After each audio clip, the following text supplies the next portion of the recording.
My name is Jane Bobel. I am a member of the Owner Enrichment Committee, and this educational forum is being brought to you today by the Sunriver Owner Enrichment Committee and the educational arm of our committee, which is Sunriver You. Sunriver You offers a variety of classes and programs for educational interests of those that are interested. On our panel today, we have James Lewis, who is the General Manager of Sunriver Owners Association, a staff member of our association, and two board members. We have Clark Peterson. Excuse me, is it Pedersen, Clark? It's Peterson. It is Peterson, even though it's spelled Pedersen, but that's great. We have Clark Peterson and Bill Burke, who are board members of our association, but they also were on the recycling task force. Before I turn this over to them, I'd like to share with you just a couple of operational details. As I said, we would like everybody in the lower left-hand corner to mute their computers. Secondly, if you would stop your video, it would make it a lot easier for us to facilitate this forum. This afternoon, we are going to accept questions to the panel through the chat box feature. It's in the center bottom of most of your screens. And if you are submitting a specific question, would you please start that question with a question mark? It signals to my assistant host, Katie Keller of the Owner Enrichment Committee, that you are making a question that you would like answered by the panel after the formal presentation. It also facilitates taking notes and grouping those questions so that we try and get the entire subject covered that you folks are interested in. Again, this is being recorded and it will be available after the session on the Sunriver YOU, Sunriver You YouTube site. So I hope that that provides kind of a generic overview. We are going to spend about 40 minutes listening to James Lewis, Bill Burke, and Clark Peterson give us the details, the history, the finances, the proposed project. After that, we will begin the question and answer segment. We will do our best to refer these questions to the panel. If you want it specifically to be directed to a panel member or a specific person, please identify that at the end of your question. I hope that's clear. And if not, I'm sure somebody will let me know in the chat box. So without further ado, I would like to turn this over to our panelists, James, Clark, and Bill. Okay, I'll be starting off, but first for all of the panelists, I'd like to express our appreciation for Sunriver You and Jane in particular, and Katie for making this happen. I'm going to be talking about 3 different surveys that are relevant to the issue at hand. Our goals with that is to includes understanding and presenting facts, and reducing confusion regarding what the ballot measure is and what it's for. You'll probably see me reading off of something, and the purpose of that is so that I don't make some error in presenting percentages or anything from these very thick-binded surveys that we have. The surveys reflect information and input gathered directly from homeowners. Is that a doorbell? Surveys reflect information and input gathered directly from homeowners, which inform the board and added to our ability to communicate directly with owners while adding yet another level of transparency. All the surveys were conducted and analyzed by our consultant, DRC Research. So the 3 surveys that are all relevant to this recycling issue are available online, both in their totality as well as in summary form. And I would encourage each of you to take a look at that, even if it's only in the summary form. The first relatively recent survey is the IAMP survey. The IAMP task force, that stands for Infrastructure and Amenities Master Plan Task Force, completed their work in 2019. If you think of infrastructure portion of that, think of public works, telecommunications. If you think of amenities, think of tennis, pickleball, pools, pathways, things like that. And to summarize this, with IAMP, it was consisting of 12 individuals, 9 homeowners, and 3 staff. That task force developed 12 grading elements, one of which was a survey to all of you homeowners with over 2,000 responses from homeowners. The results as it relates to infrastructure and this particular issue of the recycling center, the task force recommended to the board, the number 1 recommendation was for the recycling facility needing attention. Ranked behind that was public works and then telecommunications. The survey portion of the owner's survey rated the recycling facility number 3, following telecommunications and public works. The takeaway from that task force was that recycling has continued to be valued by homeowners over time, and the recycling center was a high priority favored by both homeowners and the task force. The second survey that I wanted to talk about was the recycling survey from December of last year. The response rate was 67%, which is considered high for a survey of this sort. It was around 2,000 people.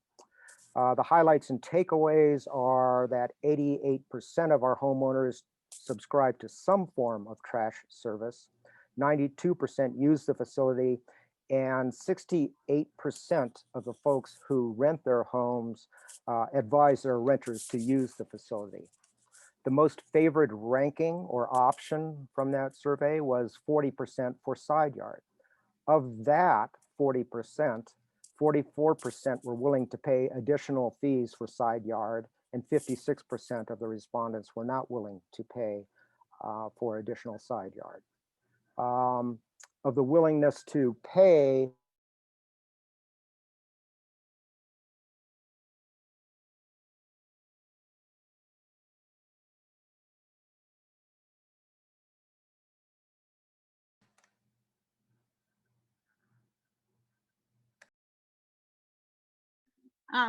Bill, this is Jane, and it appears that we have a temporary problem with our sound. So if you could just hold on for a minute. I'm pressing the space bar right now, so can you hear me now? Okay, thanks, Court. Jane, you can hear me as well? Okay. There was a source of confusion around this survey. 71% of the respondents indicated that they preferred a private option. That would be Sunriver owners and their guests only versus a public option. Of that 71%, however, 74% indicated that they did not want to pay for that service.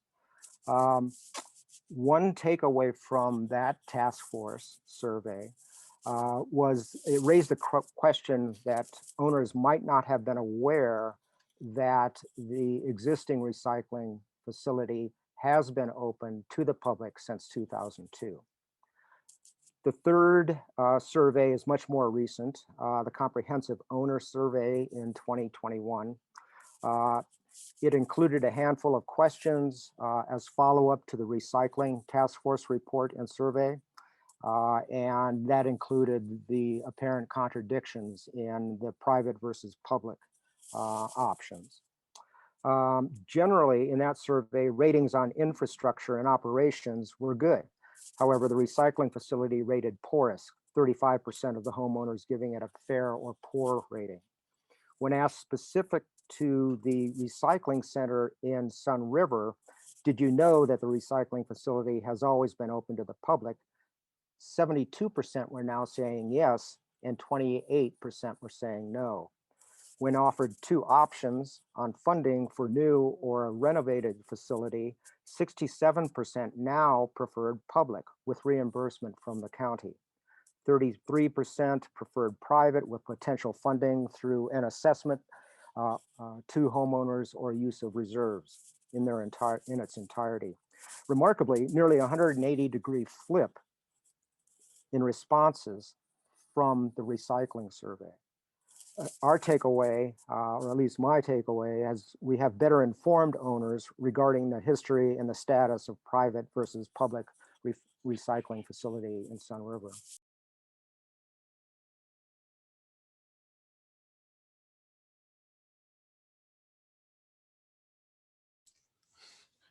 Hello, everybody.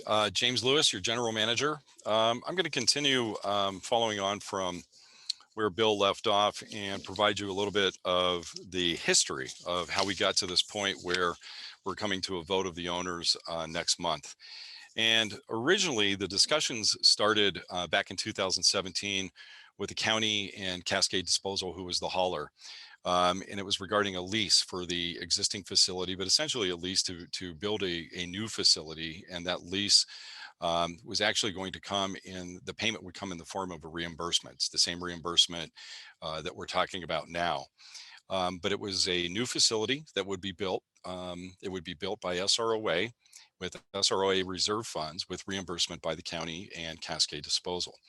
So then from 2017 moving forward to 2019, discussions continued with the SROA board of directors, looking at a potential design, talking about all of the policy issues related to entering into an agreement with Deschutes County and Cascade, and building and constructing a new recycling facility with SROA reserve funds. So in September of 2019, the board decided to send the issue to a special owners vote because it requires a vote of the owners. 60% of the owners would have to vote in favor of expending the reserve funds to build the new facility. The reasons included, if you go back through the history, that the existing facility has been outgrown. So it's essentially a shed structure, but there's two large dumpsters that sit outside of that structure. It has safety concerns for the use by the public, but also its proximity to our public works yard, large trucks and equipment that are sharing that space.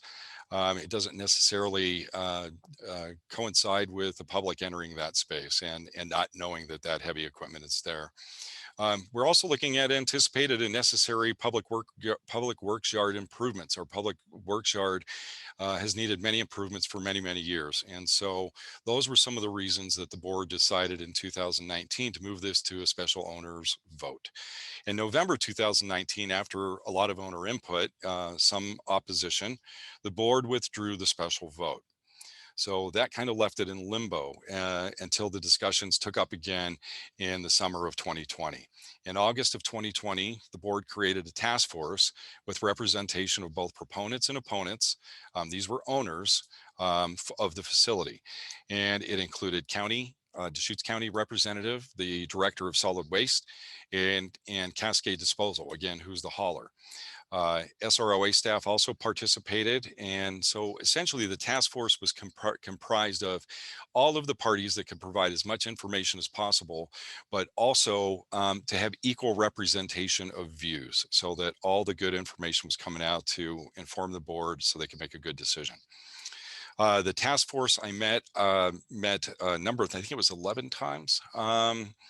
And conducted a recycling survey that Bill Burke just talked about, and they issued a final report to the board in February of this year of 2021. And after consideration by the board, which included the report and correspondence from owners, the board decided to move forward with the issue to a vote of the owners to authorize spending up to $930,000 of reserve funds. So that's where we stand today. And so, with all that history, we're trying to today get you kind of all of the facts that led to the decision of the board. Okay, my portion of the presentation is to talk about some of the primary issues that the task force looked at. And the first question related to that, somebody must be unmuted, not unmuted. You're getting reverberation. Actually, that's me, Clark. I think I was first supposed to talk about some of the activities within the board. Go ahead. Okay.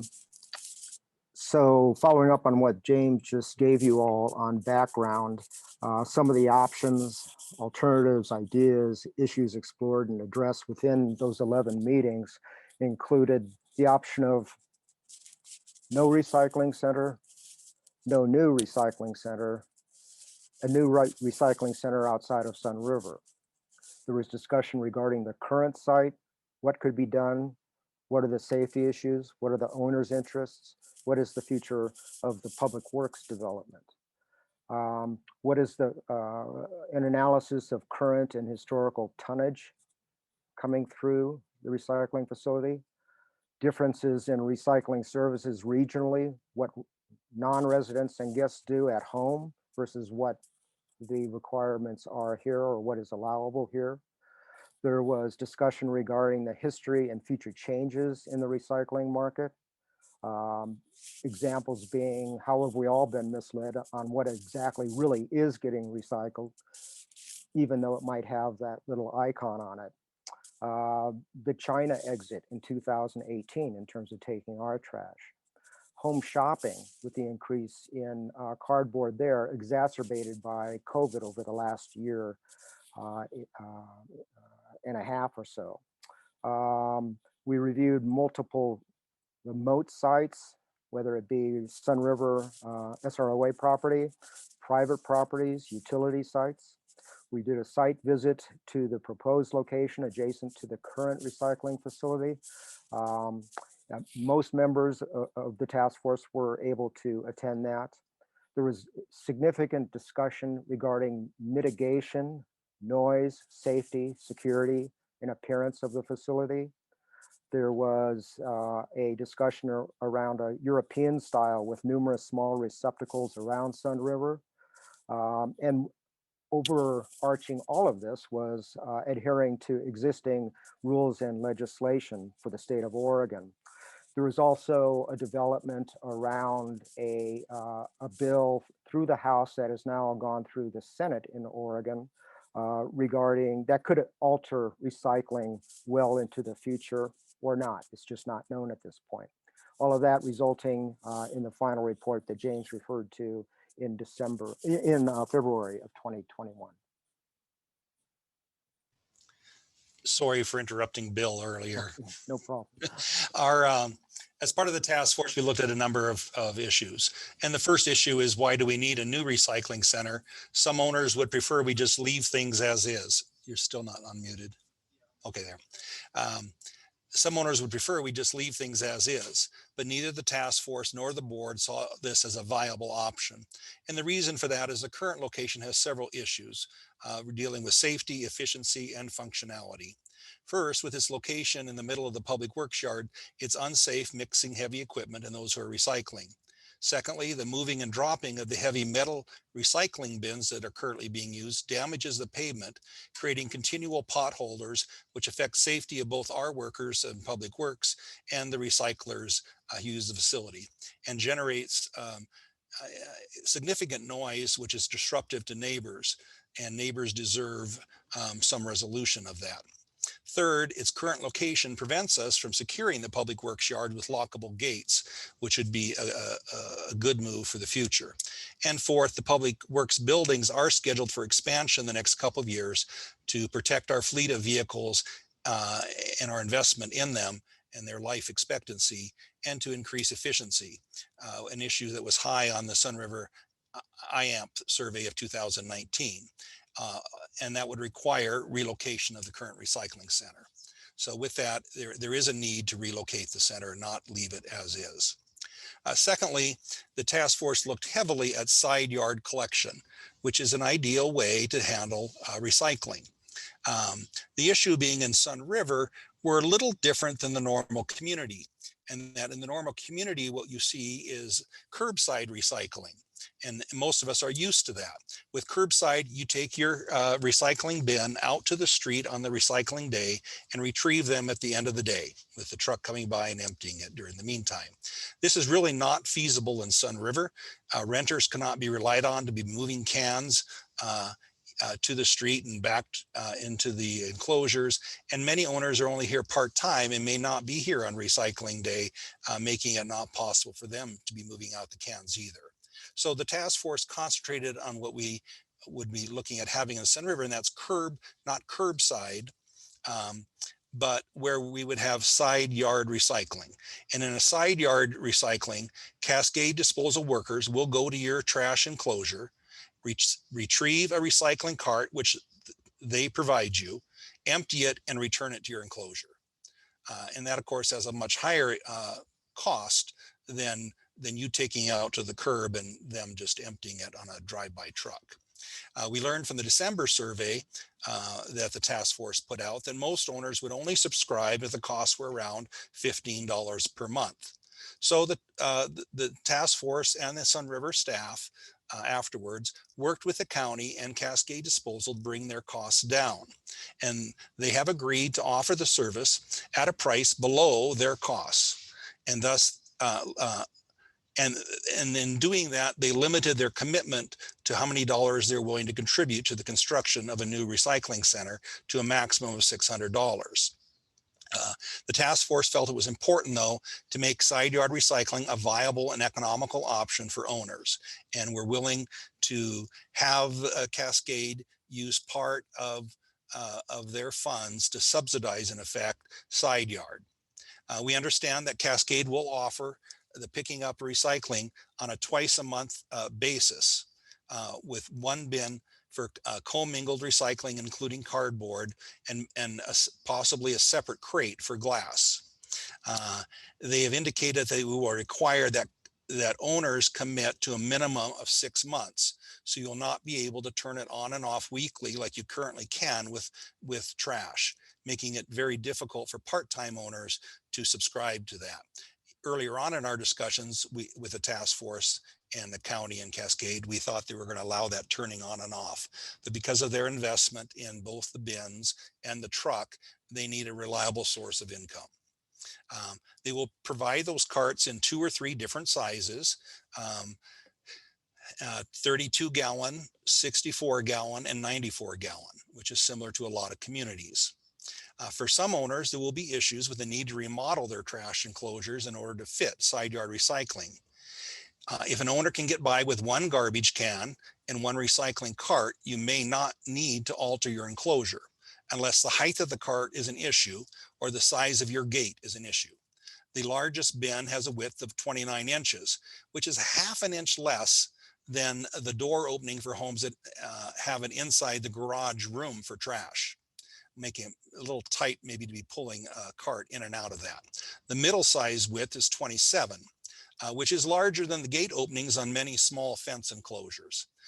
Some owners will not be able to, due to property constraints or those interior garage enclosures, to participate, and particularly if they end up needing 2 garbage cans without having to rotate a second garbage can with a recycling can on the weeks that they're picking it up. So it's felt that a side yard by itself is not a great option and that a new recycling center is needed as well. Another major issue that came to the task force in discussions and also in the survey is, should we have a public or a private center, or an open or a closed center is another way of stating it. A closed or private facility would be used only by Sunriver owners, renters, and guests. No outside of Sunriver participants would be using the facility. An open facility would allow nearby Crosswater, Caldera Springs, and Three River residents and their guests to also use the facility. And the current facility has been open to the public since 2002. A major difference between those two options is cost.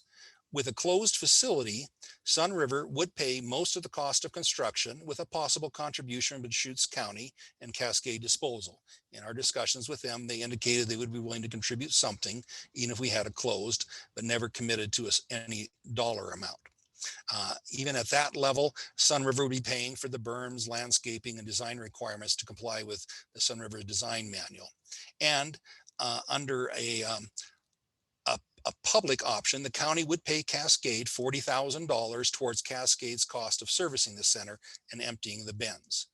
If we had a private center, Sunriver owners would pick up that $40,000 cost, as the county only makes that contribution towards public recycling centers within the county. And that money comes from landfill fees as a contribution, saying if we have recycling, we're dumping less in the landfill. And that's paid for by all county users, which is also part of the reason why the county would require that we have a public facility to receive those funds. Secondly, we're at the beach, Abby. Somebody is not on mute. If you could please mute yourself. It's good. Hey, Sid, could you please mute yourself? Everyone listening to the task force here can hear that. So if we had to pay for the major part of the construction and the servicing, there would be a major impact on the funding for bike paths and walking paths, Mary McCollum Park improvements, and redoing of our bicycle tunnels, which are all large expenditures that the owners currently cover. And the board was concerned that the county and Cascade's contribution might change if the project was delayed. And then, as fiduciary responsibility for overseeing the budget, felt that we needed a contribution, a heavy contribution from the county and Cascade on the construction of a new center. If we look at the survey results, the December survey, as Bill said, indicated the majority of those who answered the survey, which was less than half of the owners, 67% of those who received the email survey, did prefer a public facility open to only owners and their guests and renters. However, they also indicated an unwillingness to pay an assessment to cover the construction costs of such a center. And the January owner survey, with more owners participating in that survey, reversed that with a majority, 70 some percent, saying they would prefer a open facility with some construction costs subsidized by the county and Cascade. So in looking at all that data, that is why the board opted for the public facility. At this time, let's bring up the drawings that we can share some maps with you on how things are going to look to show you what's going to be available. So here you see in red outlined the Sunriver Owners Association property. In the upper right hand corner is the fire station. A little bit south and to west of that is the Sunriver office. And back in the very bottom left, you see a green area. That's the location of the current recycling center shed. So that's what we're looking at currently. And you see it right there in the middle of the public works yard as trucks would be going in and out and backing up and etc. Let's go to the next slide. Okay, you can just barely see it. To the right, you see a little white line that takes up the bottom quadrant of that red outline. That's where the new site will be. So you'd enter on the same road you're currently going to, but would make a turn into the new recycling center, which would be right now you'll often see some tree stumps there as some of the excess firewood is dumped there, and then behind that you see some fencing with some sheds that are falling apart that provides some storage to the Public Works Department. Next slide.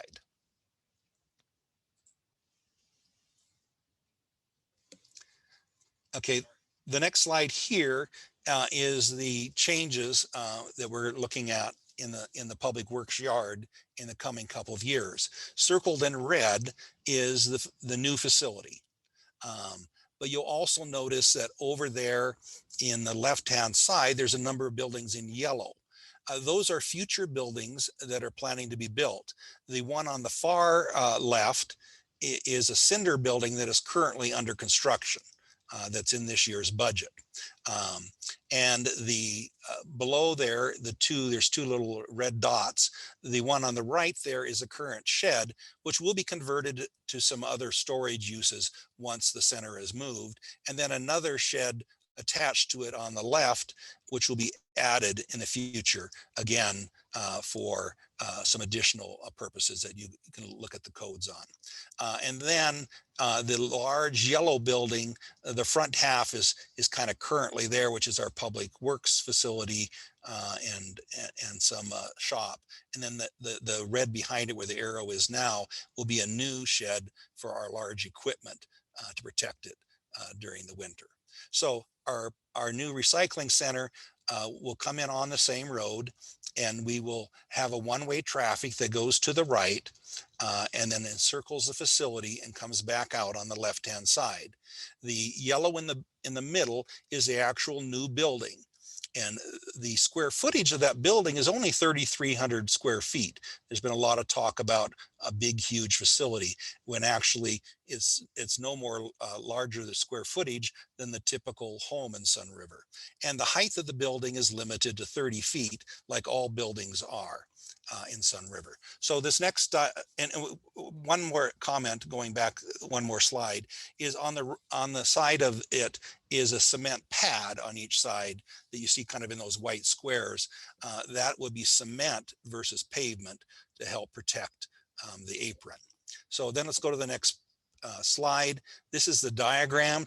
You'll see there are 8 bays with 2 little bins in it. So those will be hard plastic recycling bins that are similar in size to the commercial ones you might see in a store or a condominium complex that hold about 6 cubic yards. And those cubic yards add up with 16 of them to 96 cubic yards. And then in the middle, there's 2 larger bins that will be for glass. And those will be slightly larger. They'll be in the 10 to 15 square or cubic yard size. And you'll notice too, it's enclosed on 3 sides with a door on the back side so that people that are using the recycling bins on the right-hand side can get in there to put in glass. But having a 3-sided facility helps with the sound. So that's what we're typically looking at. Now, when we talk about comparing the size to the current facility, the current facility has 2 large containers that hold 30 cubic yards. 4 of them have commingled openings in it, and then the 5th one in the back is glass. So with 2 of them, that's about 60 cubic yards. And then you have the cardboard containers, but there's usually 1 and usually 2 actually, and that's another 60.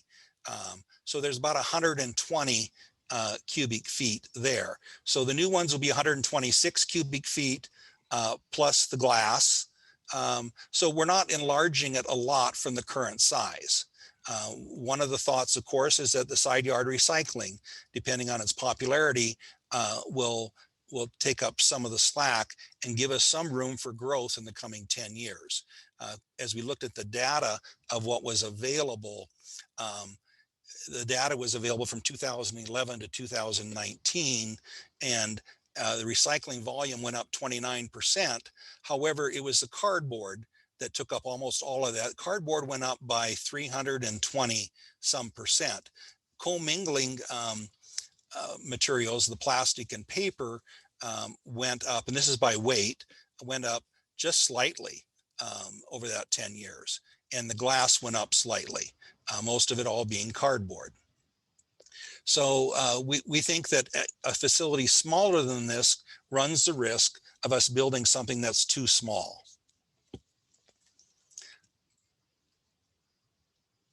So that is kind of what we're looking at. And in doing this too, the noise level should be significantly reduced versus the larger current trucks that are dropping those heavy metal bins and the glass dropping into those metal bins. Plus the distance, if you look at the map again, from the nearest neighbors is going to be increased by moving the facility. And then of course, putting walls on 3 sides on the glass breakage should also help. And that noise reduction is especially important to nearby neighbors who deserve better than they're getting. The emptying of these bins is going to be done by a front-loading truck similar in size to a normal garbage truck. And that truck can hold 42 yards of compressed recycling. And it can compress the load to 1/3 of its size. So it can take 126 cubic yards, which is this current rough size of 4 of the metal bins, and compress it down to 1 garbage truck. And then depending on the usage and volume in the center as the years go by, they can increase the frequency of doing it. But that truck should be quieter than if you've ever been around when they drop those heavy bins, the noise is just outrageous. So that's what we're looking at for the new facility. Hopefully that'll answer some of your questions, and we'll see what you have as we go forward. Okay. James, just a second. Yes. This is Jane. Mhm. I wanted to clarify 2 things. First of all, Clark, I think you said the reimbursement was $600. I believe that is $600,000. And the second thing, for people who came in a little later after we started this, I wanted to clarify that we will be answering questions. The presentation from the panel will take approximately 45 minutes, and we're coming in on that. And we have been recording your questions, and we are going to try and answer them afterwards by kind of group or category or subject matter. We've received a lot of questions. We're going to do our very best, but if you will continue submitting those, we're organizing them, and then we will, after the panel has spoken, we will begin answering those questions. So James, take it away. Okay. And thanks, Bill and Clark, for going through. I think it's very evident that through all the work the task force did, everything they looked at, and then the primary issues that Clark brought out, there was a lot of information that was disseminated that went into the report, and then a lot of information that was considered by the board, which then brings us to the ballot proposal.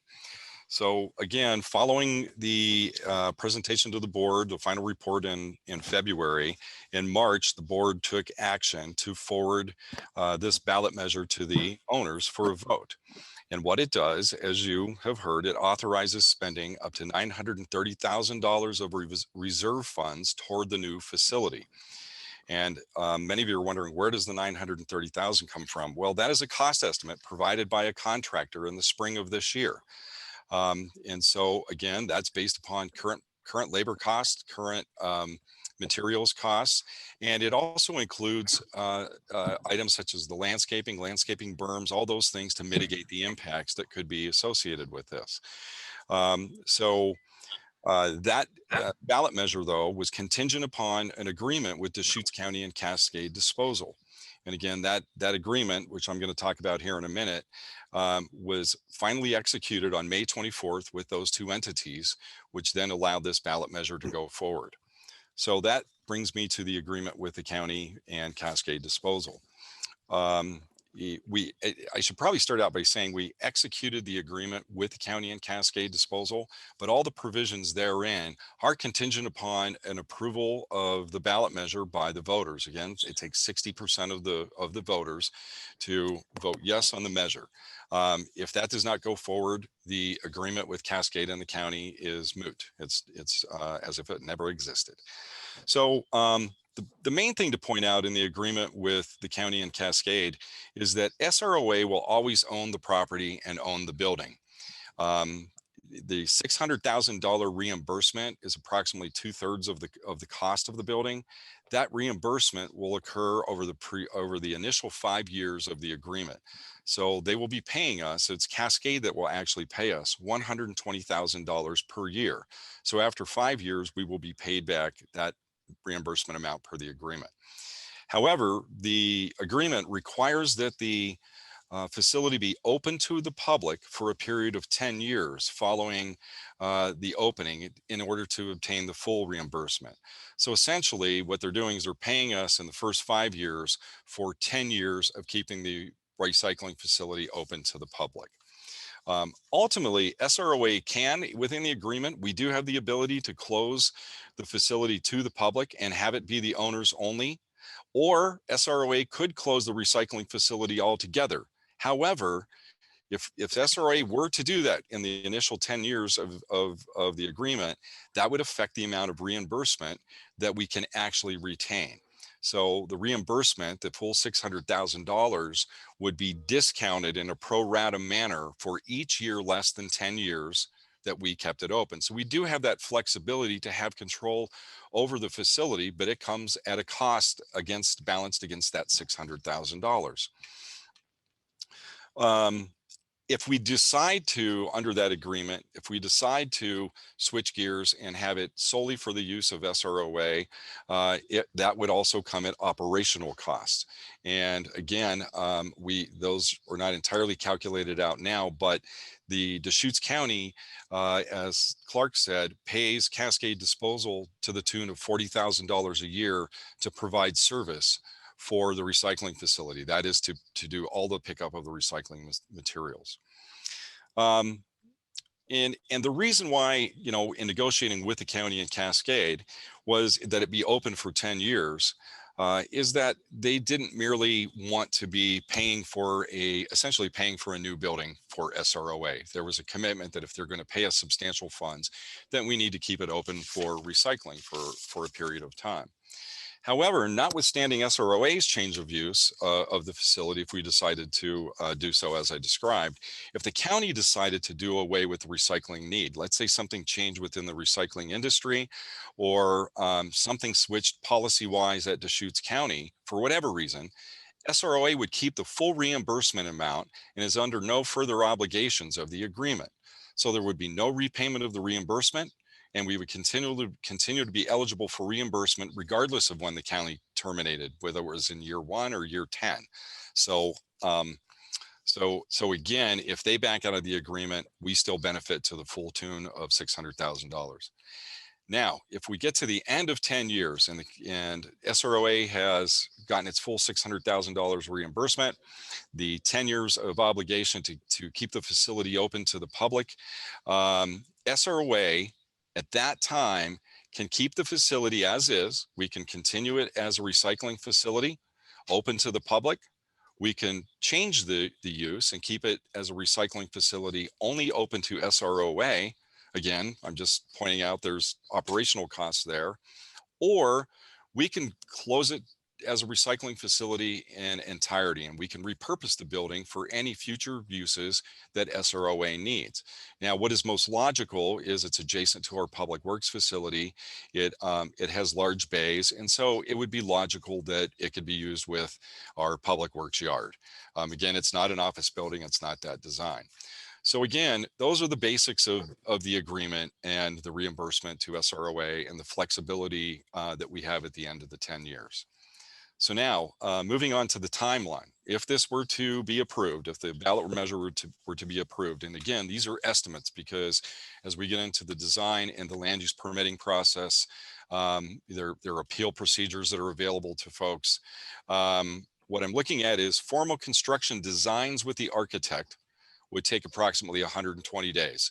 So if we started, if the ballot measure were approved and we started immediately this fall working with an architect, it would be 120 days just after the first of the year that we could expect having a design. Then we go through the land use application process with Deschutes County. And that is approximately 120 days, 90 to 120 days, unless there are appeals. If this were appealed, it could go on beyond 120 days, depending the degree of appeal that is brought forth. And then let's say we get through the land use process. If there are no appeals and we get through in 120 days, there would be a bid process, a bid for a contractor to construct the facility. That could take 30 days. That can overlap with the land use process, but again, we cannot award a bid and begin any construction until the land use and the building permit process are concluded. So theoretically, construction could begin toward the mid to probably the latter part of 2022, with completion taking up to 6 months and availability of the facility early 2023. So as you can see, the ballot measure is one thing, but we are still looking at probably 18 to 21 months till the facility would be open and ready for public use. Jane, that's all we had. Okay, take a quick breath, everybody. I'm going to do my best to facilitate the question and answer process. At present, we have received about 14 questions. There are actually more than that, but we have consolidated those and way more comments. So we're going to try and do our best. And I will share with you that we have a website for you to send your specific questions if they are not answered today. And I will give you that at this time as well as at the end. And if you have questions that have not been answered or discussed, you may ask them again at sroainfo@srowners.org. I'll repeat that right now, sroainfo@srowners.org. The first question I'm going to share with our panel, and they will raise their hand to answer, is why did the board not follow recommendations that of the task force to wait and see how side yard recycling works?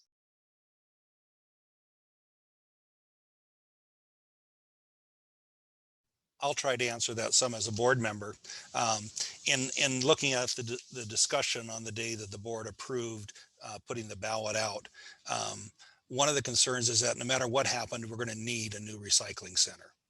Whether side yard was going to be overly successful beyond our imagination or not, there were a significant number of owners that would have a hard time using side yard as their method of recycling. And in the survey, when we asked people, well, what if recycling was not available in Sunriver at all, what would you do? Because one of the options is you take it to the recycling center at the dump, or the Lapine one 7 miles to our south. And 55% of the people said they'd actually just throw away their recycling, that it would be too much trouble to take it to another facility.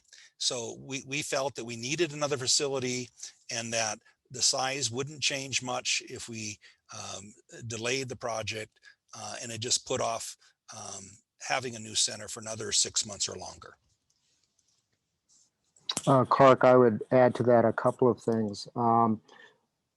It's not that the board did not follow the recommendation. One way that I look at it is there had already been a win with the county offering to offer a side yard to those who want to contract for that service. So that was already a win for those that have that interest for that service, can accommodate it either architecturally or willing to pay for it.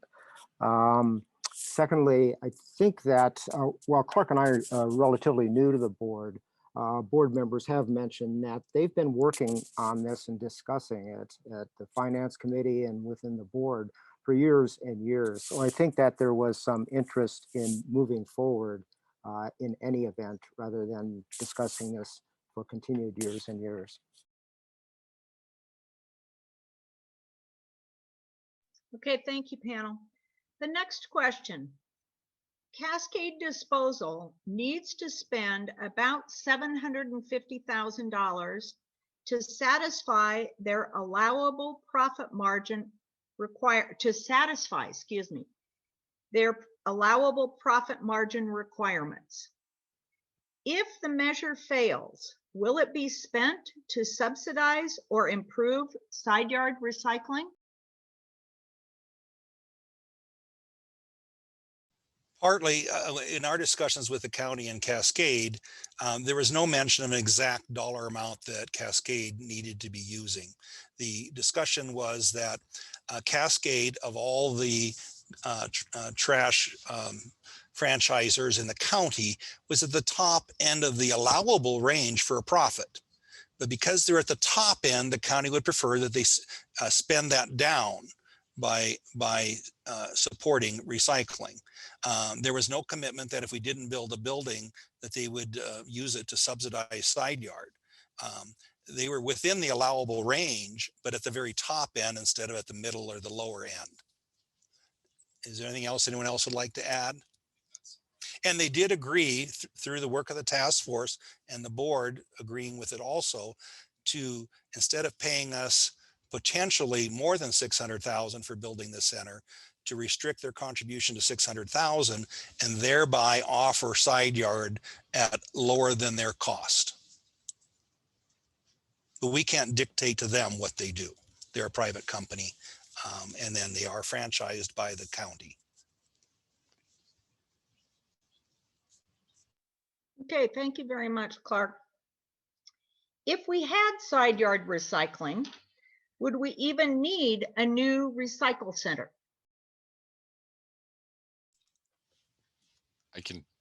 I think that's partly been answered already, that when you look at that, over 40% of our owners do not live here full time and do not rent their home. They're only here anywhere from 1 month to 10 months out of the year, and they may not be able to take advantage of side yard if that's all that was offered, and would tend to throw those things in the trash. And then there's also the people that aren't willing to enlarge their side yard or even pay the $15. And we want to offer the choice for owners to either use the recycling center or subscribe to side yard. I think one other thing to add to that is in the discussions with Cascade Disposal, and as Clark said, they're going to charge a fee for the side yard collection, but they are going to charge a fee. And again, we have no control, but I'll put a number out there. They initially said right around $15 a month, but they're essentially subsidizing that. That's less than their cost to provide service. But because of that, they're looking for like a 6-month commitment. So you would sign up for 6-month term, so to speak. And for some owners, again, we know that they're not here that long during the year. So it's almost like, why would you sign up for that service if you are not utilizing it? Why would you sign up for that commitment? So again, that was part of the discussion during the task force process. And so again, that leads to the need for a recycling facility. James, if I could add to that, that $15 amount, which is a subsidy to those interested in paying, that comes directly out of the owner response to the recycling survey. For those willing to pay, they had, I think, 4 options, $10 to $15, let's say 15 to 30, something like that.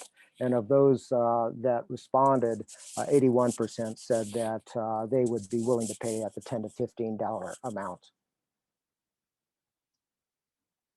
And last, the original estimate for providing that service on a weekly basis was $25 a month.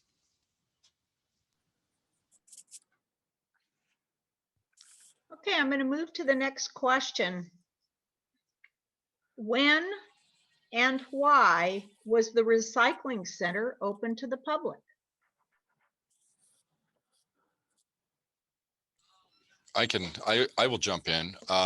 And And essentially, you know, as much discussion as we had, I don't know that we've ever settled on a finite year in looking at all of our records, but we can go back 25 years that the existing recycling center has been available to the public.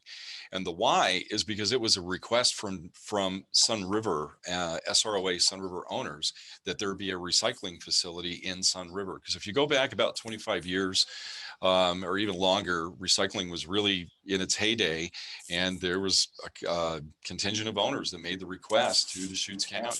So the existing shed that you have at the south end of the public works yard was established as kind of that informal recycling facility, and the use has grown to the point now where you have the bins that are outside the shed. And also, the only way to get the $40,000 a year for disposing of that was to have it a public facility. It's always been on the county's website as a recycling center within the county, although they do not advertise it with road signs.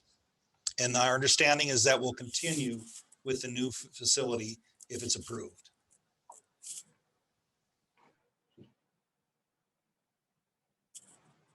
Okay, hey, Bill, I think you are need to unmute or mute so that we don't get that reverberation.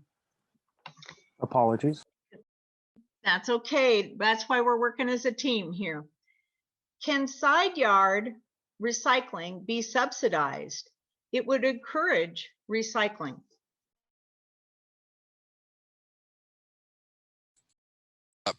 This is James, and I guess maybe it's being subsidized right now by Cascade Disposal, meaning they're not charging as much as it costs them to provide the service. So that is a subsidy. But I'm not sure if that question is really getting at, can SROA subsidize the side yard recycling? So that's a different question for a different discussion. It's a policy question for the board. But again, right now it's being subsidized by the provider at providing it less than actual cost. Did the county pay for the county pay originally for the construction of the current recycle facility? No, I don't think anybody here goes back that far and has that information. But when you look at the facility, I mean, it's essentially just a shed. It's a shed building, enclosed on 3 sides with a shed roof, sloped shed roof. It's not a very high quality construction, and it's at the south end on the pavement in the public works yard. So, I could say with probably a great degree of certainty that the county did not pay for that. It was the request. Again, I think going back to the request from Sunriver SROA to have a recycling facility, that it was established and it was agreed to be with the county and Cascade that would be the site and they would service it. And again, as James said, Sunriver owners said, we want a recycling center that is convenient. And that's why it was put there. It was put there a couple years before the shed was added. And that shed, the back and side walls do not even go down to the ground level. There's an air gap around the bottom of those 3 sides. The next question. Is this a means to get a better public works building under the guise of building a bigger public recycling center in the middle of a resort? I could take that. No, first and foremost, when you look at the agreement and you look at what SROA has signed up for, is to spend money for a recycling facility. The recycling facility itself, when you looked at the design that was put on the screen, it is specifically a recycling facility. It is designed to fit the size of dumpsters, containers that would go in there. It's sized so that the trucks can get in and out of there and empty the containers, and ultimately SRO is signing up for 10-year commitment. And I think really, if it were me, I look back on the past 25 years that the SROA has had recycling, and this is a new facility to continue that.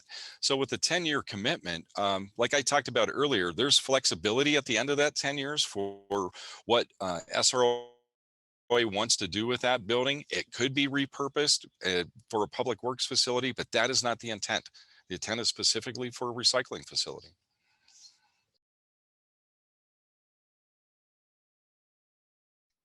Okay. There are ponderosa pines at the new site. Are they all going to be removed? If you will look at the diagram, I don't know, James, if you can call that back up. They show which trees are going to need to be removed, and then we'll be adding additional trees as well. So if you look there very carefully, you'll see like above the recycling center, there's another little parking area. See the circles right there to the left there, James? That circle right there, that's a tree that's going to be removed. And there's some right in front of the building on the south end of the recycling center. There's a couple little circles again. Those trees are going to need to be removed. But you'll also see some deciduous trees on the side. And this landscaping plan is just an estimate at this point in time. The actual landscaping plan will be devised as we drop the formal documents. But the intent is to create some berms that would help with the noise, as well as a fence, and as well as trees and shrubs to obstruct the view somewhat from Abbott, and also to help contain any noise. That would be subject to design review too, wouldn't it? Yes. All that go before the design committee.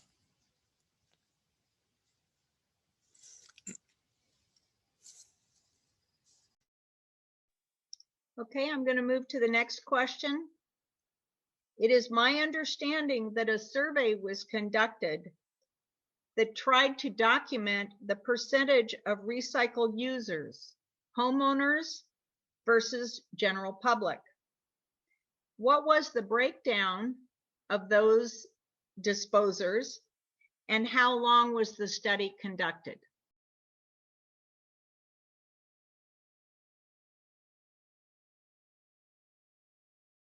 Trying to unmute. If we're talking, we had the surveys that Bill discussed earlier, but if what is being requested or asked is if there was an on-site survey done, someone sitting at the existing recycling facility and just asking a series of short questions, where are you from, where did you travel from, that was not conducted. That was not done. It was part of the report and it was discussed as part of the recycling task force, but that was not done on site.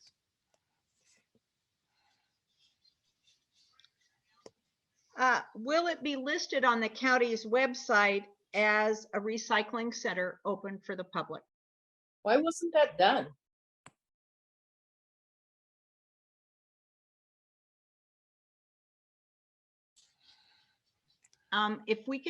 If you would please put your questions in the chat box, we'll do our best rather than having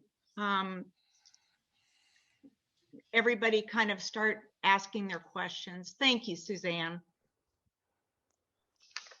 Will it be listed on the county's website as a recycling center for the public? Yes, and it currently is listed as well. Although the county has committed, they have no intentions to put up signs on the highway directing them to the Sunriver Recycling Center. They haven't done that in the past, and the intention is not to do that in the future either.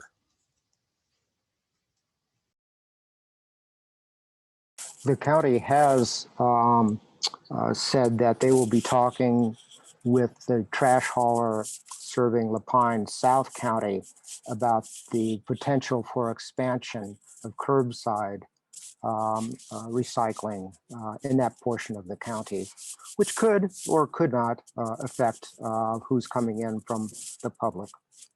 Additionally, in South County outside of Sunriver. There's a transfer station roughly equidistant between Sunriver and Lapine.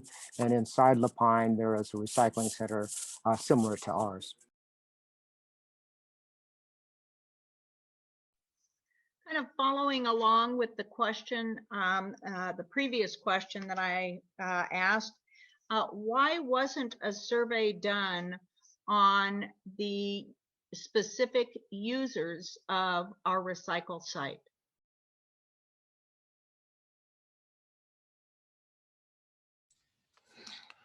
Well, I will jump in. In the past, I guess, going back over the past 4 years, this has been discussed. There was, and again, just going back on the history of our meeting minutes, there was no request. There was never, I don't think there was ever a thought to do so. But however, during the task force this past year, that was brought up. It was one of the recommendations that was in the task force report. But again, for the reasons that Clark alluded to earlier, because of the need to have a facility, the board moved forward with the ballot measure. So it's something that, just has not been done. It was a recommendation, but it hasn't been done. Thank you. How does the new center conform with light and noise concerns and restrictions in Sunriver?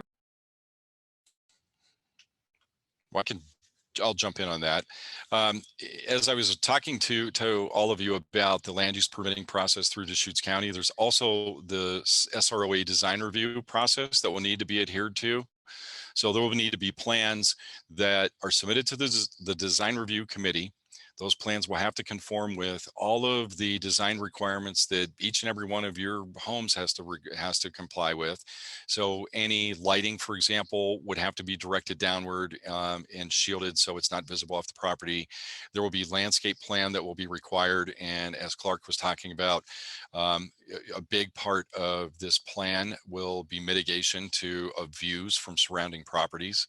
We'll end up with native species and introduced species. That's something that will be, if this ballot measure is approved, they'll be part of the design process that we would work with through the architect. But again, there's no exception for this facility than there would be for any other structure in Sunriver.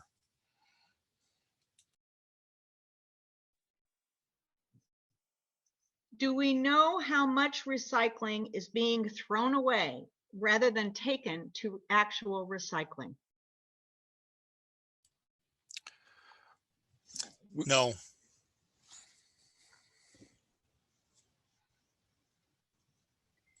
Would the county be able to help us with that? Or is that just an issue that is out there? It's an issue that's out there because in conversations with the county, during the task force process, they're able to track volume in tons of materials that are deposited at the recycling facility. But if someone is putting recyclable materials into their trash, the county or Cascade Disposal, they don't go through that. They don't separate it out. It just goes straight into the landfill. But what the county does know, and that's part of the reason for the county and Cascade Disposal to contribute the reimbursement dollars to this facility, is that it saves, when you have this availability of this facility, people will recycle, and it keeps recyclable materials out of the landfill. And work that I've done in the past with Tim Shimke, who's the director of solid waste for the county, it costs a lot more to dig new cells and to expand the landfill than it does to make this contribution for recyclables. So part of it is just purely, it's a financial responsibility of the county with your public dollars, your tax dollars, but also they're looking at there's benefit of recycling, environmental benefit. Also, they have some requirements regarding recycling too, some legal requirements. So there's no way to track it, but inevitably from the county, they know that by recycling, they're keeping a huge amount of material out of the trash stream into the landfill. and in the December survey, a number of the comments that people entered said that they didn't know we had a recycle center, and that it was not convenient for them to take their recyclables to the recycling center, and they were just throwing them in the garbage. But that's just anecdotal. Another comment I would make, the question went to, do we know currently? One thing that we might want to be monitoring, and it was brought up to us during the task force meetings from Tim Shimke at the county, that there was a work group of stakeholders working on possible legislation to renew and update sorry? The bill passed. Yes. And so that originally was HR 2085. It passed the House and went to the Senate, where it became Senate Bill 502A. And so that has passed. And it's called the Plastic Pollution and Recycling Modernization Act. So it's been 40 years since we've updated this. There's some movement now. It has been referred to the DEQ, and they are to report back by, I believe it's mid to late September of 2022. So there may be hope on the horizon to get to that ability to run some numbers, to place responsibility on the producers of the plastics and some other things.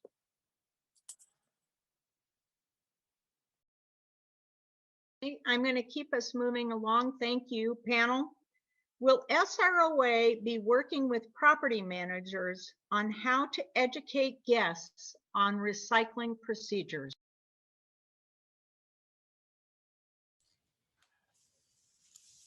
This is James. I guess answer that is that I think Clark touched on it just a minute ago, is that during the survey is that we found out that many of the owners didn't know that we had a recycling facility available. I don't know if that's new owners or longstanding owners, but since that time, I've had conversations with many of the property managers. I know that they know that there is a recycling facility. I know that some of them post signs on their properties, inside their properties, that there is recycling available, recycling facility. So haven't thought that far ahead yet, but I think that that's a very good point, that we should make it known and have more specific meetings and educational materials like we do on a lot of other Sunriver rules, that we have a recycling facility available for everyone's use.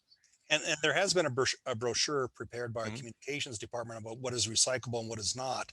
And it's on the website for owners to download and post in their garages. And a couple of the a couple of the management companies currently allow recycling and have their renters put it in a blue bag and leave it in the garage. When they come to clean, they pick up those blue bags and they take it to recycling as a management company. So they were really looking forward to having this available, and they said they would encourage all of their owners that work with them for renting their property to subscribe to it if they can, given their current trash enclosures. Because a couple of the management companies, if you're going to rent out to corporations, they want to know what you're doing on recycling before they decide to host a meeting at the Sunriver Lodge, as an example. And they want to know that you've got a recycling program in place.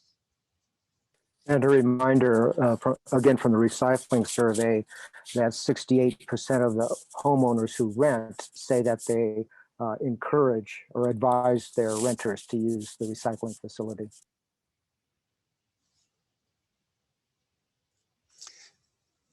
And there will be some rules that Cascade Disposal says if renters continue to put non-recyclable items and garbage in the bin after, I think, the third incident of that being a major part, they will take away the bin, and that owner will no longer have recycling available, even if they're willing to pay for it, because they have to then take that bin and throw the whole bin in the garbage if renters or owners, for that matter, end up using that recycling bin by adding garbage to it.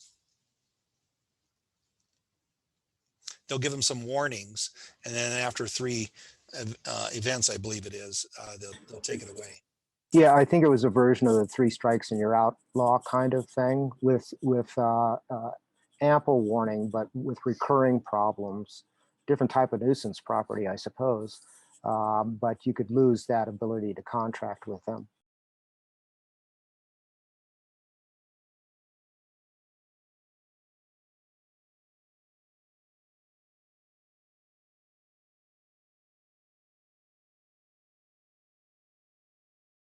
Jane, you're muted.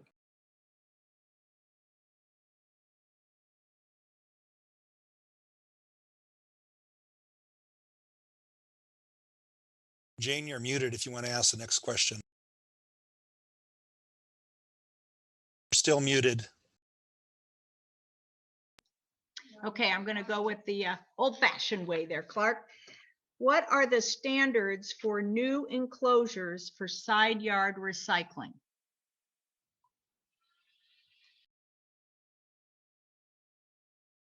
Trying to.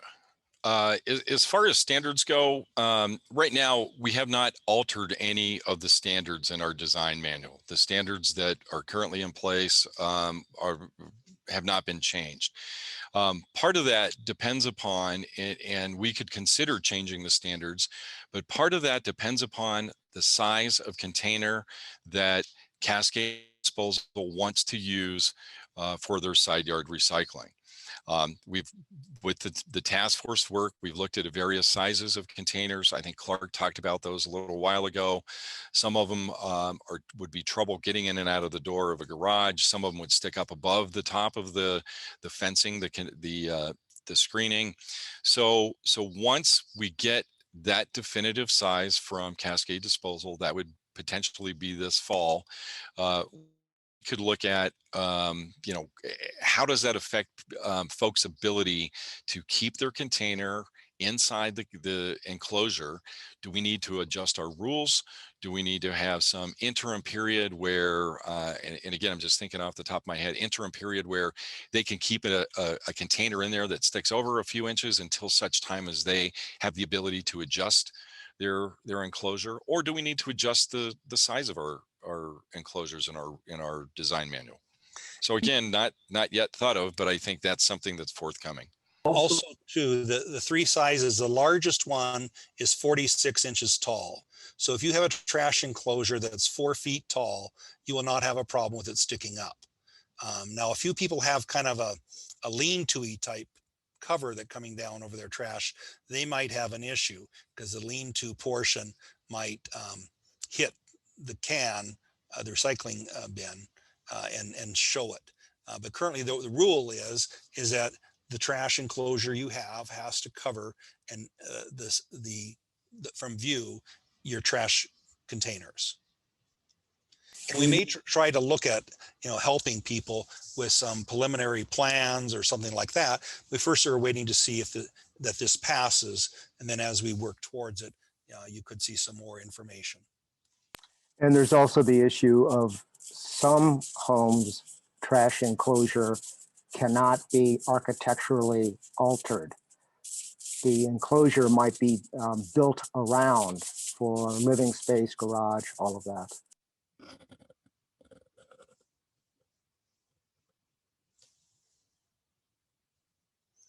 Next question. Okay, yes, next question. And as my co-moderator, Katie, who's trying to monitor the chat box, we are getting a lot of cross comments between chatters.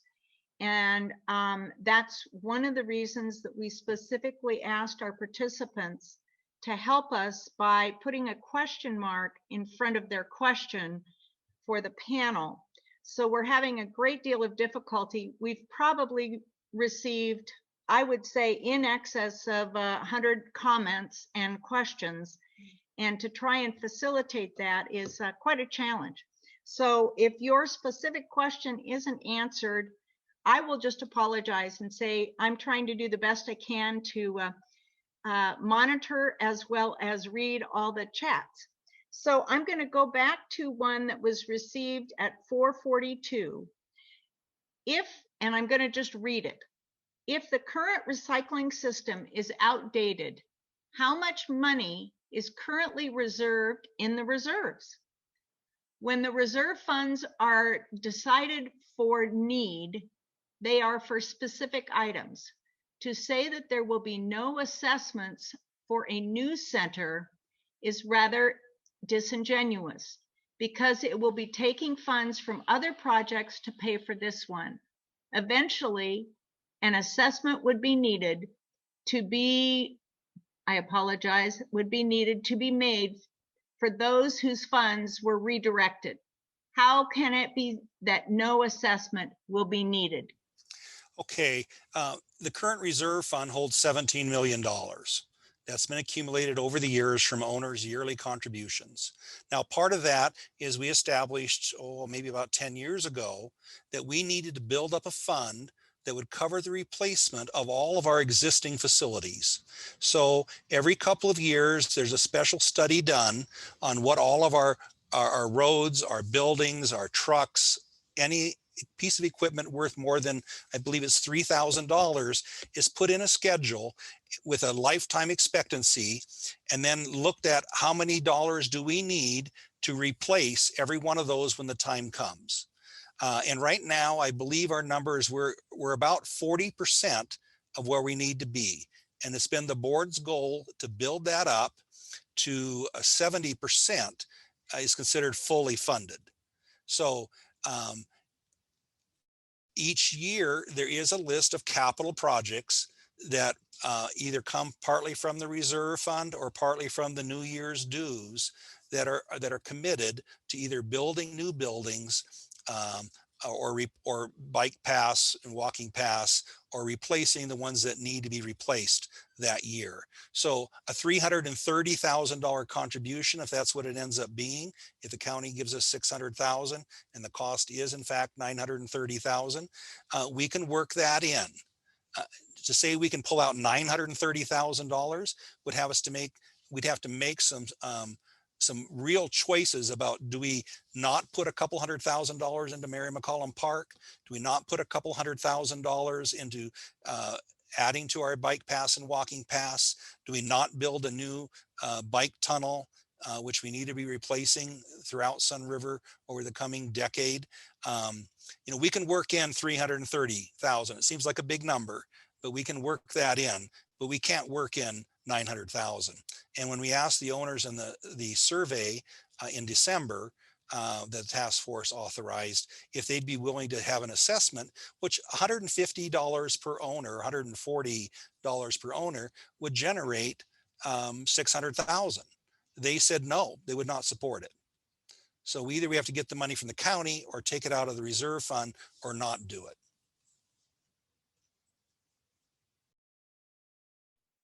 Thank you, Clark. Can you hear me now? Thank you. I'm going to ask a question that it just came in.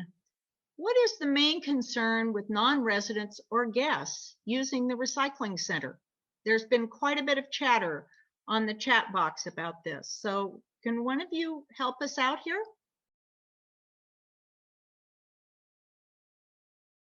I think what the questioner is trying to get at is a public facility. I don't think there's any problems with renters and guests of our owners using the facility. The issue is, do people that live outside Sunriver, like in Crosswater and Caldera Springs and part of Three Rivers, where we are the closest recycling center, should they be allowed to use it? And on the arguments are twofold. One is it adds to the volume, and it adds to the road usage, and maybe a little bit noise and other issues there. So those are the questions.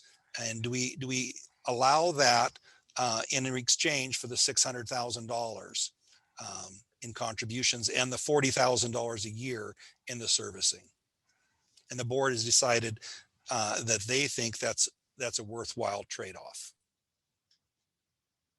There's also an interesting concept around, I think, our owners in general being very supportive of the concept of recycling. We have a situation where, at least for the last 10 years or more, it has been public. And would we be, while we value recycling, be taking away from the ability for others to recycle.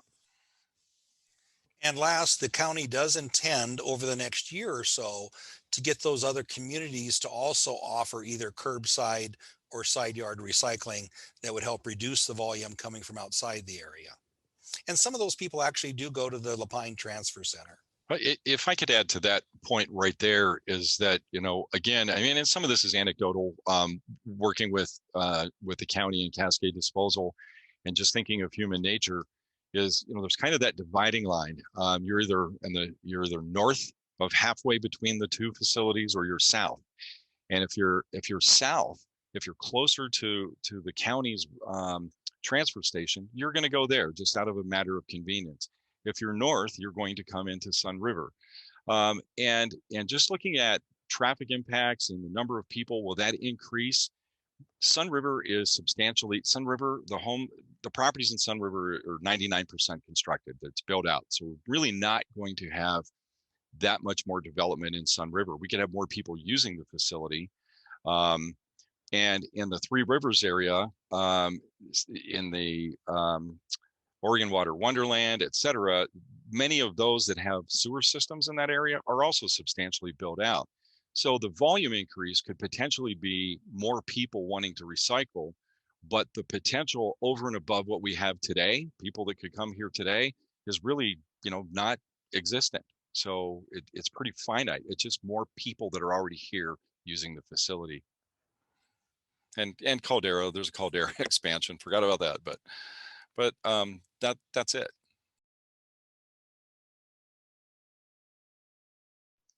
Another question for you.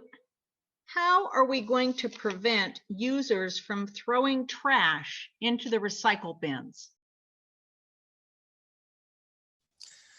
I believe we'll continue to work on education. We will have some signs saying no styrofoam, no plastic bags. There'll be some signs at the recycling center. And as the state in the coming year or so consolidates what's available to be recycled across the state, that's one of the things the Senate bill is, to make it the same, because we also cannot take small yogurt containers and plastic containers under 4 ounces into Deschutes County. We cannot take clamshells at all your sandwiches and fruit and everything else, that thin plastic clamshell cover. Those are not recyclable. They need to be thrown in the trash, and waxy frozen food containers need to be thrown in the trash.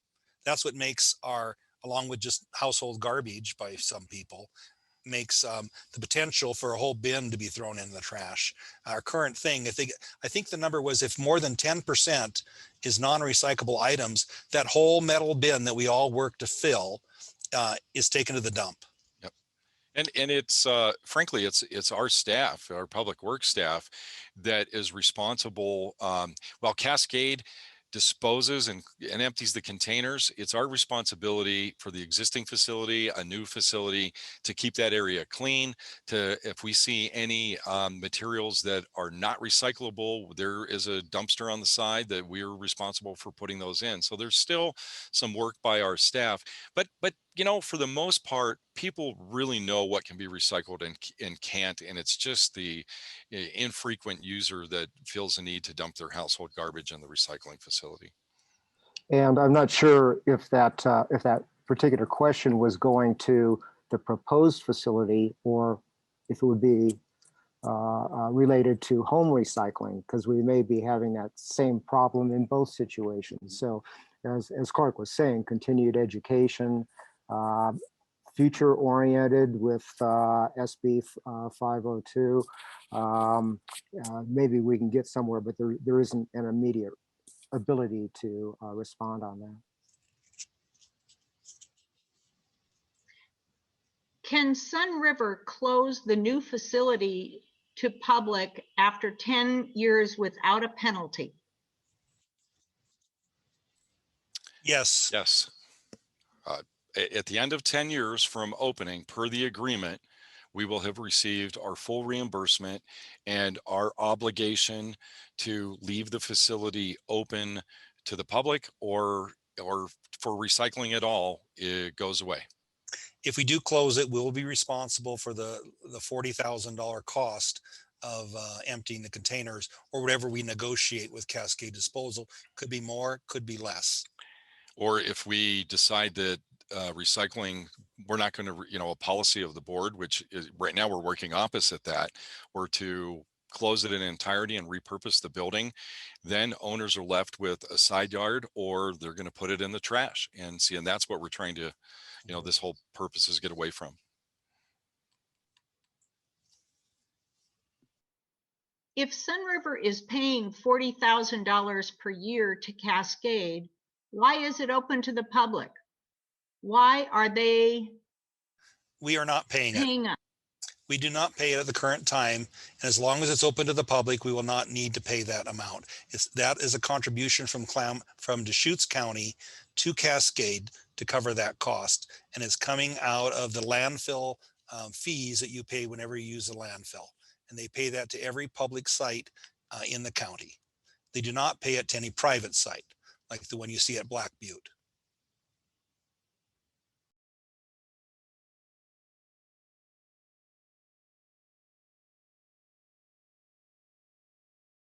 You're muted, Jane. Excuse me. What is the estimated cost of the entire facility again? Estimated cost is $930,000. And again, that was a bid from a contractor. And it includes landscaping, it includes paving, it includes everything necessary to build the facility. All the permits and processes that we need to go through to get it approved. There was also a follow-up question on that how has that estimate been increased for the current increase cost of construction? Yes, it was something, it was done just this past spring. So just a couple months ago, right before or right as the board was considering authorizing this ballot measure. So it's roughly 3 months old. And that is after materials and service costs have increased. What we've seen is just in some of our other projects that we have going on, and what we've seen from some of our materials providers is that the materials have kind of leveled off. Lumber prices are actually starting to come back down. So a lot of that was supply and demand due to COVID and markets being closed. So we expect that this number will be a good number. It's not going to increase.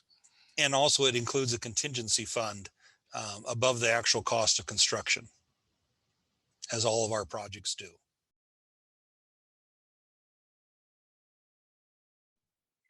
The survey showed that a large majority of owners would not pay the expense of retrofitting enclosures to fit the new recycle bins.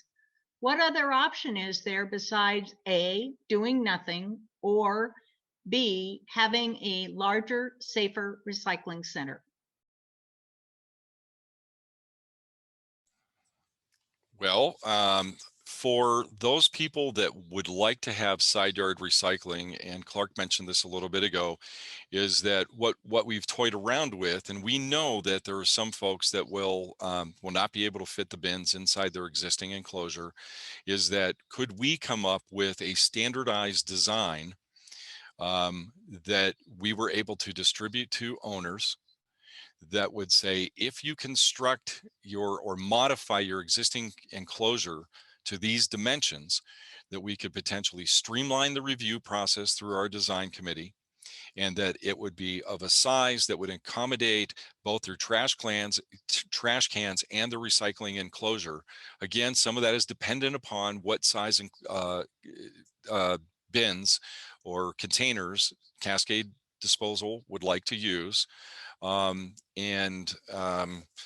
Just taking it through the process at that time. But there are some people that will not be able to expand their enclosure. It's either on the property line because it was built years ago, or they just don't have the room. So just from that aspect, not everybody in Sunriver will be able to take advantage of side yard recycling. Again, that just being redundant, that combined with some of the transient nature of some of the owners and the renters is why during the task force process, it was concluded that regardless of the popularity of the side yard, there will still be a need for a recycling center. And those that have a garage enclosure, the cost of modifying that garage room would be much more significant to them than the people that just are enlarging a fence. During the task force meetings, especially early on, there was a good deal of discussion regarding what was called a hybrid model, which would be both a recycling center as well as side yard. And we've already accomplished half of that with the opportunity for people who want to contract with Cascade Disposal for the side yard. So we're halfway there. I think there's a sensitivity, at least on my part, to not harm other people that don't want that side yard service.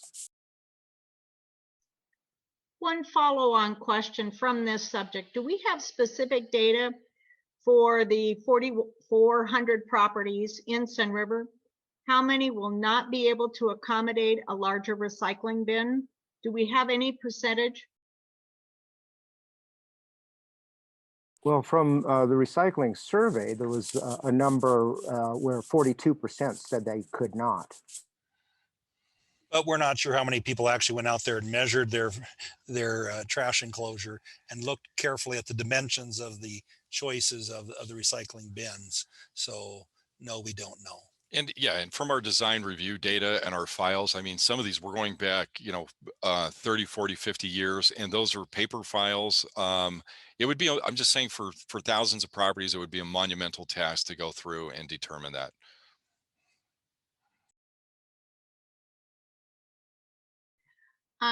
For those in the audience, our panel has agreed to stay on for another half an hour until 6 o'clock. I'm scrolling through to try and identify the questions in the chat box. And that is proving to be quite a challenge for me, but I will keep working at it.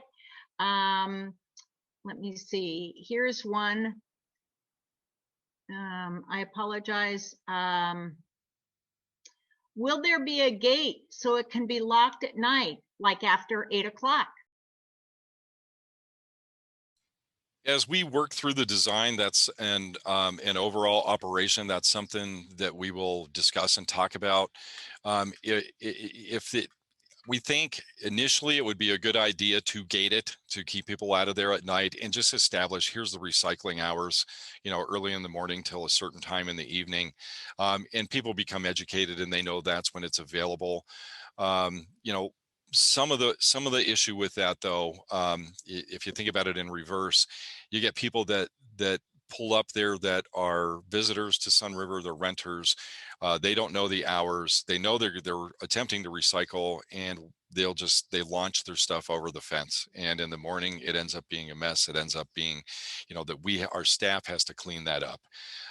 So again, it's something that we're still discussing and to figure out how do we do that. But again, it's something we've been sensitive of because just from the headlights, the noise, those impact factors, at what time is a logical time that we could gate it and close it up? At a minimum, I think we'll have a sign with some hours on it. Yeah. Then the question is, do you add a gate as well? But knowing that people are going to leave things at the gate, because if they came all the way there and they want to get rid of their recycling, they're going to take it out of their car and leave it at the gate or throw it over the fence if the gate, something. So it will create some problems. And so we'll have to deal with what exactly we want to do once we know this is approved and we're going forward.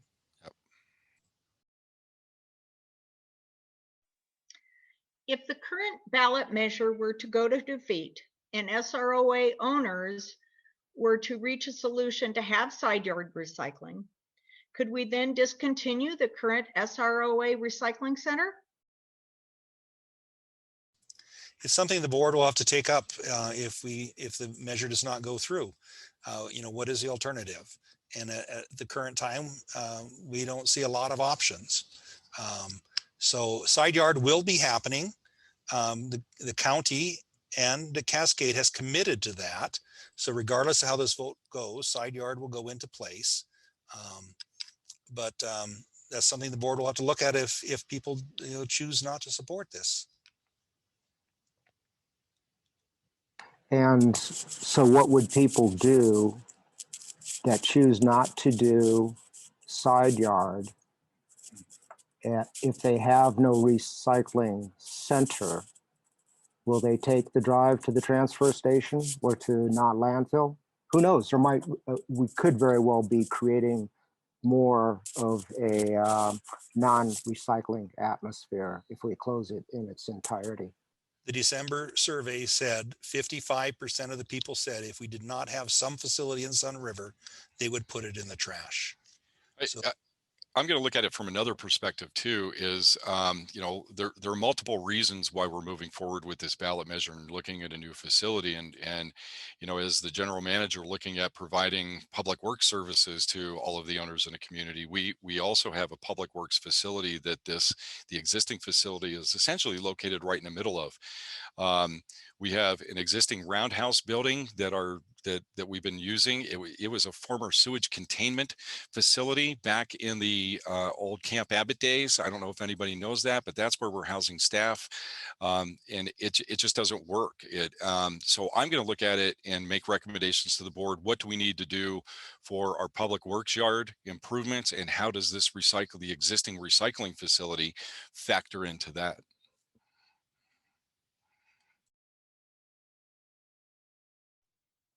There are several comments and questions. What's the big hurry? Why not slow this down and study it a bit more?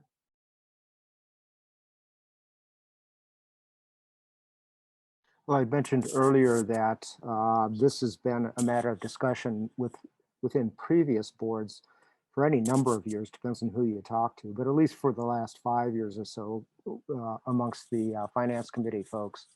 While we're happy to see construction costs leveling off now, as supply chains come back around, over a period of time, if this had been done 5-10 years ago, it probably guarantee you that it probably would have costed quite a bit less. So looking at long-term cost increases, we also don't know how long that offer for reimbursement to the tune of $600,000 will still be there.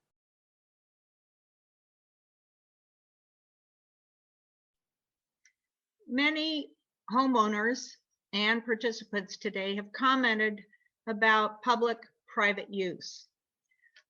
Why wasn't there a survey done on that to document the need? there was 2 surveys done, as we talked about earlier. If you've been on the call since the beginning, there was the task force survey in December, which went out to every owner that has an email address registered with SROA, which is about half of our owners, by the way. So half of the people were surveyed. And then when we did our every 3-year owner survey on a whole variety of issues, a couple of questions were added, including 2 on the recycling center. On that survey, there were an additional 600 owners who contributed to that. It was over half of our owners participated. And they said by, I think it was about 72% that we should go with a public open option and accept the money from the county. It was actually 67%, but it was a flip of almost 180 degrees from the previous survey.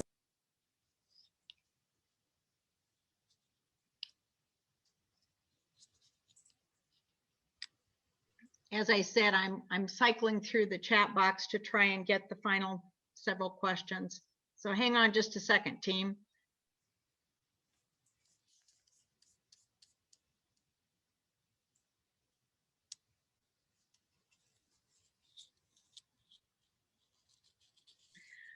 What are the costs of cleaning up around our current recycling center on an annual basis?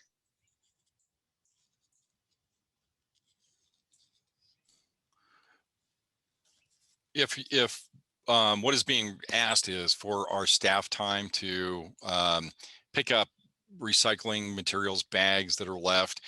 We don't have a cost calculated for that. It's a very small amount of time.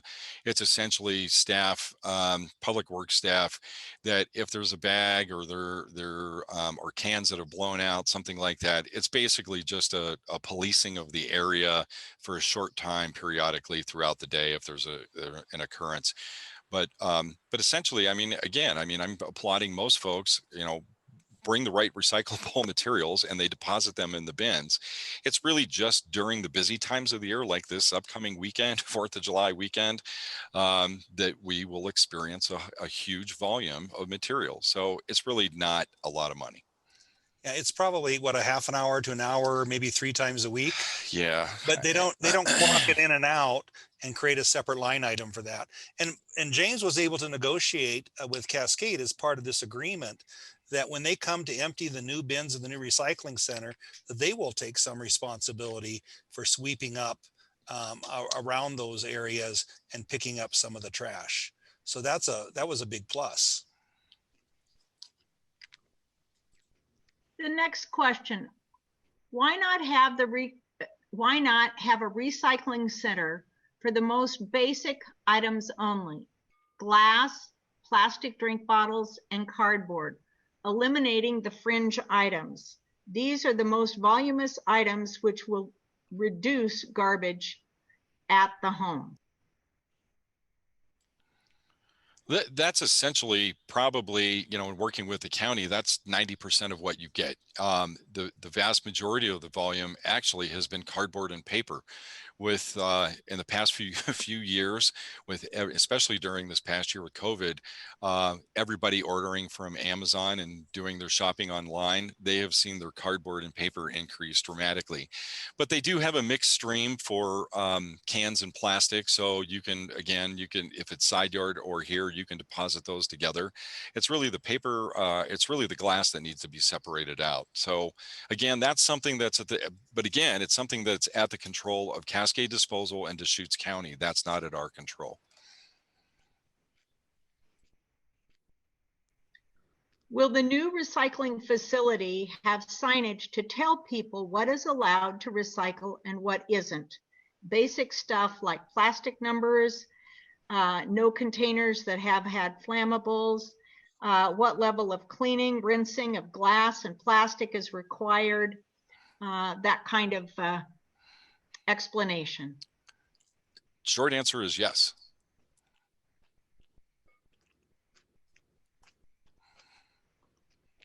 And a multi-pronged approach on that, not just signage at the center, but working with property management, with owners who rent directly, getting that information out would be helpful. Brochures, Sunriver Scene articles. We continue to try to educate people.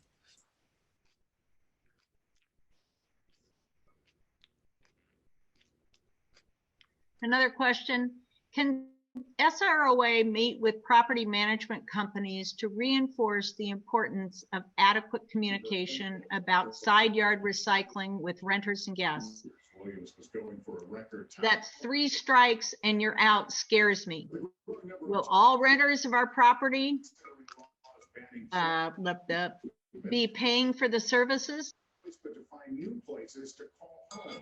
I think SROA can assist in that. I mean, we can help provide materials on behalf of all of the owners, on behalf of what the rules are that are being enforced by being imposed by Cascade Disposal. But ultimately, we can't go into the homes. We as an association, we can help you, but we can't get in the home and have you as the owner. You have to take some of that responsibility for your renters to let them know that. But we will work with the management companies. James meets with them from time to time. And so we'll do everything we can to get them to educate renters.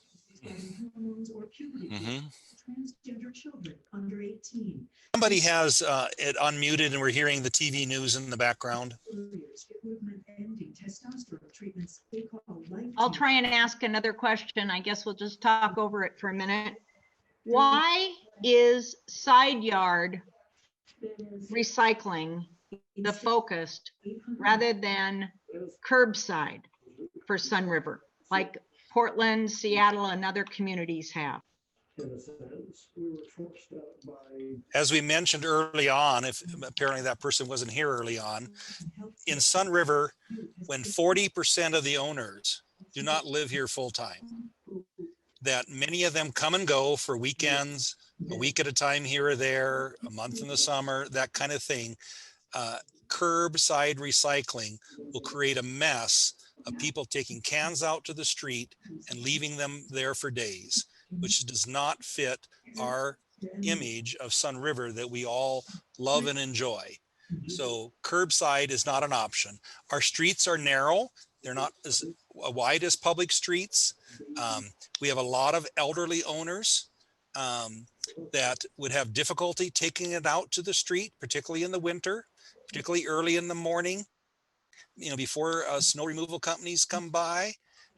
Renters could not be counted on to take the garbage out and set it by the street if they're renting on Tuesday or Thursday.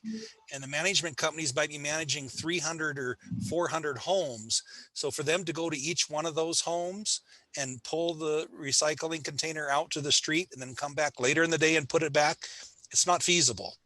So our option is side yard recycling or no home recycling.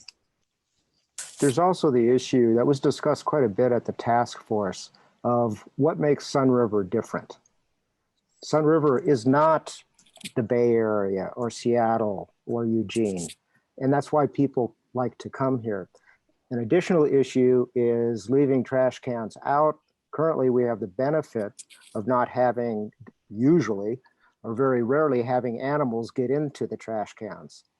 If they're left out overnight, we are probably encouraging more animals to come rummaging through. I think of raccoons. So there's that issue as well in terms of cleanliness of the community.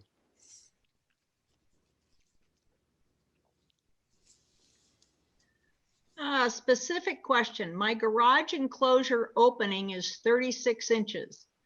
What size is preferred or what size doesn't work?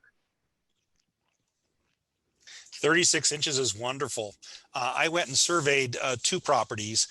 Friends of mine who have a garage enclosure, and their enclosure with door was 29.5 inches wide. When you looked at the framing around the door, that was a size at which you could actually pull a can through. The largest recycling container is 29, leaving you 1/4 of an inch on each side. They probably wouldn't choose to have that large one just because you'd have a difficult time pulling it out. I went to another home that my brother owns. He has a small fenced area attached to the side of the garage. The interior space is 26 inches wide. The gate is 23. So he has to have a container that's less than 23 inches in width, and he would not be able to handle the large container. Even the small one, the medium-sized one would be a problem without him enlarging that. So I looked at the 2 and said that we're going to have some major problems to accommodate the side yard with a lot of the homes. But if you build your 36 inches wide gates or doors, you're going to be fine. And if you build it a little larger, than some of the sizes, you're going to be fine. If we did not build a recycling center, would that force Deschutes County to create a nearby recycling center?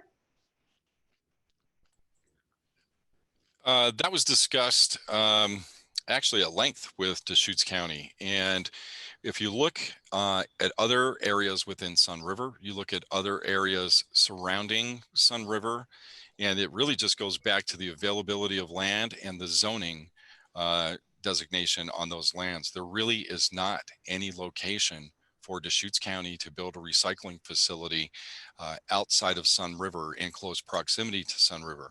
And then secondly, as you start moving further away from Sunriver, Deschutes County will sit back and say, well, we have the transfer station here.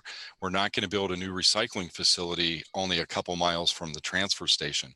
So those are the limiting factors: the availability of land, the zoning designations, proper zoning designations, and then you start moving into proximity to the existing transfer station. The county made it very clear that they had no interest in buying a piece of property.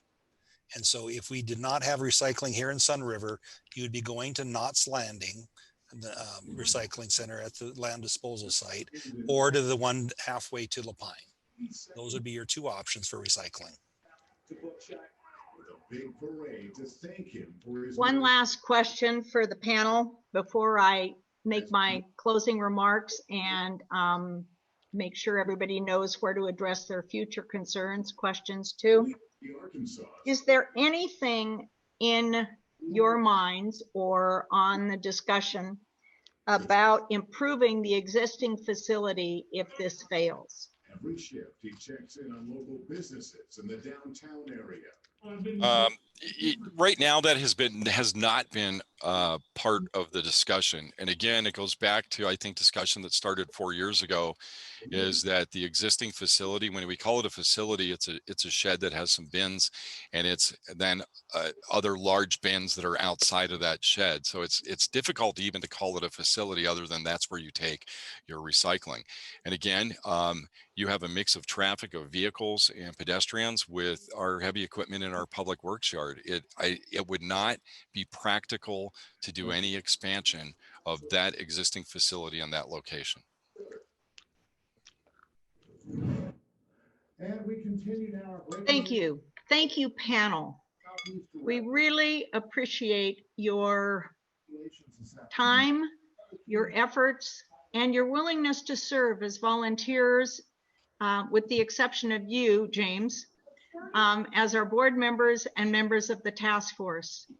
I also want to thank James and the staff who put together the details, the facts, negotiate, follow through on board policy and recommendations on behalf of all SROA owners. Thank you to the audience. COVID has been an interesting time for us all. Needs have continued in the operation of our community. They have multiplied in many cases, and it's forced us to use this Zoom format to reach more of our owners. We've also benefited by sharing this information with people who are not readily available to go to an in-person seminar. And I will say that your owner enrichment committee, which is only about 3 years old, and Sunriver You, which is even younger, is really trying to reach out to the community. So we're learning, we're growing, and we're expanding. And on behalf of all the participants and Sunriver You and the Owner Enrichment Committee and our own board and staff, thank you for participating in this forum. As I said earlier, if your specific questions were not answered, please send them to SROA info, INFO, at srowners.org. Thank you and good night. And on behalf of the board, we'd like to thank everyone who's participated today to take time out of their schedules to hear information and become informed on the issue as they prepare to vote. We sure do appreciate it. And Jane, do we have an estimate on when this might be posted at the SROA or the YouTube website? It was a decision that there is approximately a 24-hour lag. Most likely it will not be posted until Thursday morning. And just real quick, the way that we do it through the SROA webpage is we will provide a link directly to the Sunriver You YouTube page where this will be posted.